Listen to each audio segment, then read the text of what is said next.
Ladies, gentlemen, and Spiritborn of all ages, we are right around 2 weeks into Season 6 and the Vessel of Hatred expansion, and within this time, an absolutely staggering percentage of the player base has been trying out the new class, Spiritborn, with even long-term diehard fans of the other classes giving in and giving it a try, either just out of curiosity, or some just after seeing how stupidly powerful it can get this season. That said, there are quite a few different builds making a name for themselves in the early days of Spiritborn, and a lot of these are essentially just as strong or stronger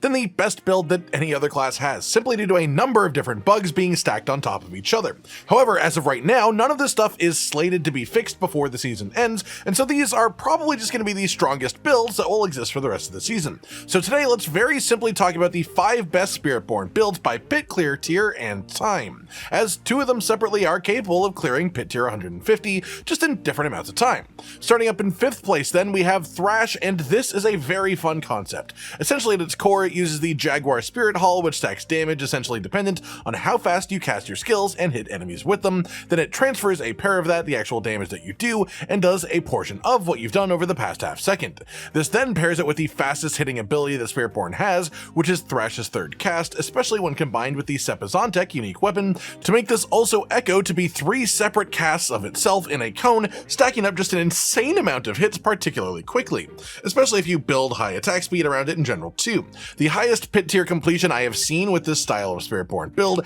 is tier 111, which is still incredibly impressive compared to most of the other builds that exist in the game. It just happens to sit in 5th place in comparison to the other ones on offer for Spiritborn that we're looking at today. This build is a really fun concept though. I love the idea of just maximizing the hell out of the Spirit Hull choice and sort of making it sing as a result. Where this build sort of makes its stamp of uniqueness though, more than anything, is the combination of using Sepizantek as a unique weapon, with this being the highest pit tier completion I have seen with a Sepizantek build, especially after they nerfed the evade build last week, so that's sort of interesting in itself. Of course, the actual result of this in playstyle is mostly just that it adds the extra thrashes on the side to make it a more conal attack, but from a build creation standpoint, as someone who understands the inner workings of what makes Spiritborn builds strong, this one is quite impressive for what's at work inside of it. Next up then, in 4th place we have Payback, with the highest pit tier completion that I've seen of this build actually being my own, which was a tier 120 in a bit under 8 minutes. This could theoretically do a few tiers higher considering the time that I had remaining,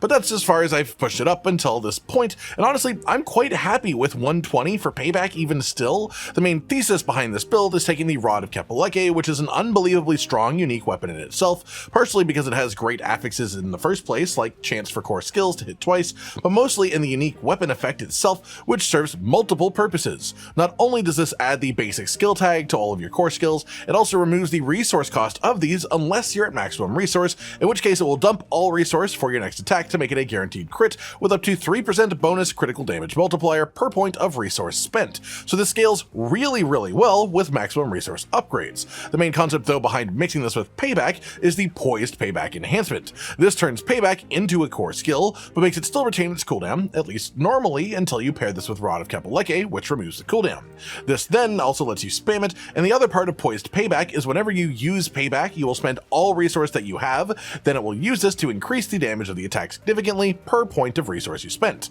This actually doubles up and combines with the Rod of Kepaleke bonus. So if you cast Payback with the poised Payback enhancement with the Rod of Kepaleke while you're at maximum resource, you will get the guaranteed crit and significantly boosted critical damage multiplier from Kepaleke, but it will also calculate all of that resource into the extra damage boost from the base damage of Payback itself too. This seems to have some pretty funky interactions with multiple different things, like the initial enhancement for Payback in general, which increases your damage every time you get hit by an enemy, and Banished Lord's Talisman, which is the other part of this combo for a couple of the stronger builds, but does not work properly with Payback. You cannot truly use Banished Lords with this, at least not in the same way. You can do it, it will just make it overpower every other attack instead of every attack, which makes it less worth than building without Banished Lord's Talisman. So we make up for that by using the unyielding hits aspect and scaling up our damage conversion based on armor. Then stacking a bunch of armor to actually convert this off of, ending up in a very strong build that excels at killing enemies that hit you first, as its damage simply increases the more that the enemy hits you. Then moving on to a 3rd place, we have Touch of Death.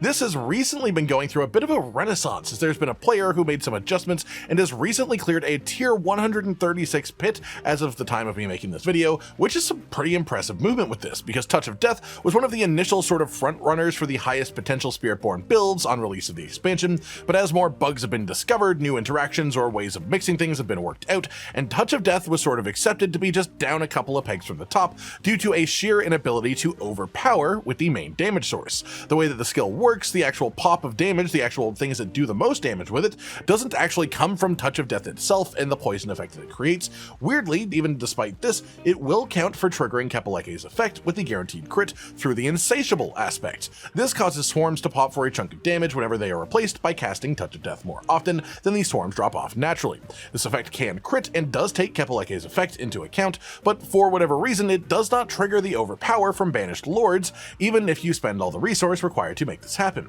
This makes it have a simply lower cap than the overpower based Spiritborn builds can reach. However, through just massively stacking maximum resolve stacks and making some other sort of behind the scenes changes too, this build is pushed up past its original expected cap, which was around tier 115, and busted a whole 20 tiers past that easily, which is pretty impressive to see, and I do love this build concept, so it's great to see it succeeding. Then we have our sort of two main builds here, the big names that pretty much every Spiritborn player will probably be aware of by this point if you've been keeping track of what's been doing well. In second, we do have to go with my preferred choice between the two, which is Crushing Hand. This build is very similar to the one we have in first place, being a combination of a Rod of Kapeleke build like the last two were, but being the first on this list that works properly and best when combined with the Banished Lord's Talisman for consistent guaranteed overpowers on every hit as well, for sort of insane damage combo where on every hit you trigger Banished Lords and trigger Kapeleke, making every number essentially be orange that can be. You stack maximum resolve stacks and you stack bonus maximum life, both for the bonus additive overpower effect that essentially acts as, and because of the viscous shield paragon bug, which scales more damage with more maximum life. The general damage engine that this creates is incredibly powerful to be built around, and the main things that separate this build from the next one on the list are sort of pacing of the damage and some of the paragon choices made around them too. For Crushing Hands, the damage is much more up front. It deals damage in a fairly large radius around you as well, rather than being a frontal cone, and it doesn't let you cast without having a target to hit with the skill. So you can just hold the skill down without worrying about hitting nothing, mouse over a target, and it will leap to them if you have Ravager active. Then this actually works really well to make this a much faster version of the build,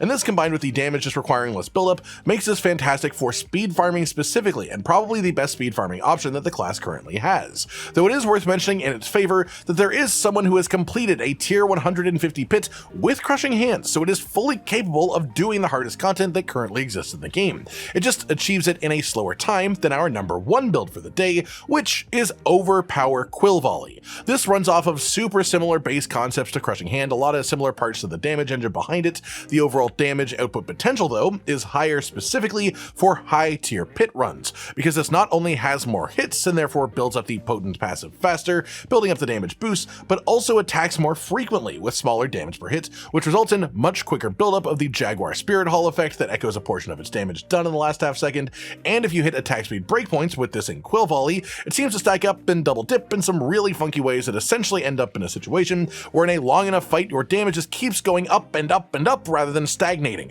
especially with the addition of the Fell Soothsayer aspect that a lot of players have been working into this build concept recently. And this is why Quill Volley is capable of murking down the hardest content in the game in the shortest amounts of time. It also has some natural paragon board advantages over Crushing Hand, mostly the combination of being a lightning damage skill, which then lets you use the Fulminate glyph on your board to scale lightning damage up, which then lets you use the Convergence paragon board for a 30% bonus damage multiplier in combination, whereas Crushing Hand is physical damage and there's no glyph to scale physical damage, so you cannot use the Convergence board in the first place, and instead wind up with using Infighter as your best fifth board, which, while still a totally solid paragon board for Spiritborn, is quite simply weaker of an effect than Convergence is, and that's part of why it shapes out the way it does with Quill Volley on top. That just about does it for today then, everyone. Of course, there are more Spiritborn builds than this, and there are plenty of builds that are worth playing for the class too. This is essentially just sort of boiling down to which of the builds that exist are the best at putting together as many of the bugged interactions for Spiritborn as possible